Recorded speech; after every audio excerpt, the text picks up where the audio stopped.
welcome to another episode of the Silver Track Extra, where we give you the tools, tips, and tricks to improve your guard management, retain more customers, and gain the upper hand against your competitors.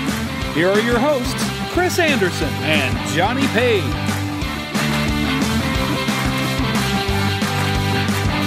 What's up, Silver Track Nation? Johnny Page and Chris Anderson here on another 5-Minute Friday, where we're going to skip the fluff and all the, pomp and circumstance. We're going to get straight to it. What's the true measure of a leader in the security industry?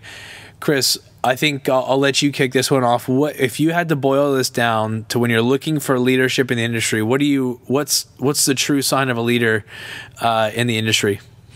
Somebody, number one, with a cool head, right? Think before you open your mouth, right? The vicious tongue is not needed in this industry. So somebody that's very well thought, thinks the process through, right? Keeps their team aware of the situation. And again, I don't want to get into our 5-minute, but that would be my thing. So a real strong leader to me is somebody that doesn't panic. Plain and simple. Yeah, I think if I had to boil this down to the true sign of a leader is being able to stay calm in adversity, because the security industry is all about, like, anyone can handle it when things are going right, but I need a guy who can step in and handle the operation when things are going wrong.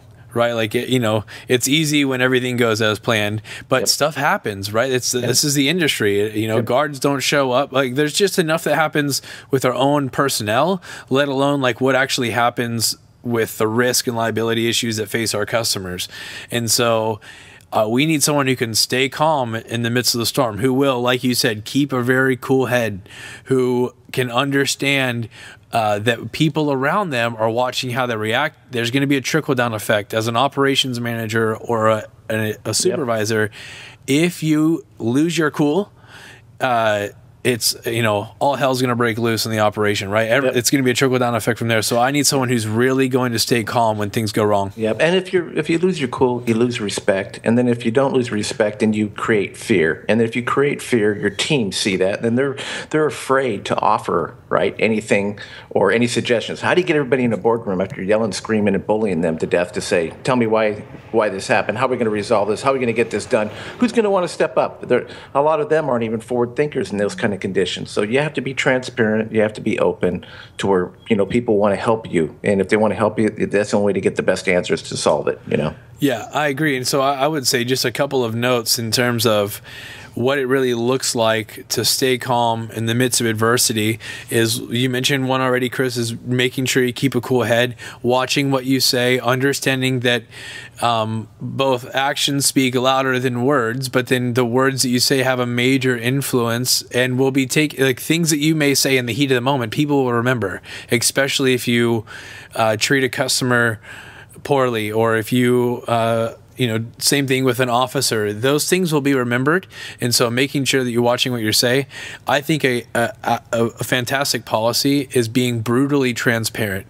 A leader, in my opinion, is going to be someone who does, when they do something wrong, they step up, they take ownership of it, and they use it. They're not like Mr. Perfect, so they don't have to put on a show or to answer this like extremely high call as a leader. You just need to do what's best in every situation. Do your best, be completely honest and transparent, and the rest of it will take care of itself. Be willing to use yourself as an example of what not to do when that happens. Take ownership and don't pass the buck off to someone else. I think being transparent is a really big key to this. Yep, and that's what I tell people all the time. Was it a mistake of the heart? We talked about this, mistake of the heart, or was it a mistake of the mind? Because a lot of people make mistakes, but their intentions were good, so it came from the heart. So there's no need to be yelling at anybody from there for that issue, right? So the idea is everybody, you learn, you're always learning. So that's always been my thing. Was it vicious? Was it mistake of mind? Mistake of the heart? And a lot of the times it was good intentions, mistake of the heart. Yeah. So. And then the last thing that I would say a measure of leadership in the security industry is someone who has the strategic foresight to really be proactive and not reactive, because I need someone in the operation who is really going to be able to avoid a lot of those disasters ahead of time. And so I think when it really boils down to a true measure of a leader is going to be someone that's proactive and not reactive. Absolutely.